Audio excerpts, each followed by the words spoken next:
নমস্কার।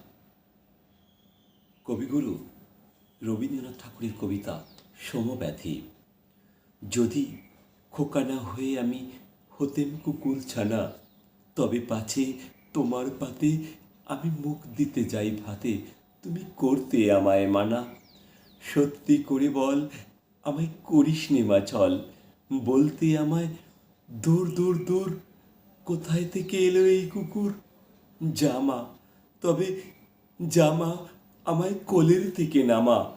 আমি খাবো না তোর হাতে, আমি খাবো না তোর পাতে। যদি খোকা না হয়ে আমি হতেম তোমার টিয়ে, তবে পাছে যাই মা উড়ে, আমায় রাখতে শিকল দিয়ে। সত্যি করে বল, আমায় করিস নে মা ছল, বলতে আমায় হতভাগা পাখি, শিকল কেটে দিতে চায় রে পাখি। তবে নামিয়ে দে মা, আমায় ভালোবাসিস নে মা। আমি রব না তোর কোলে, আমি বনেই যাব চলে। নমস্কার।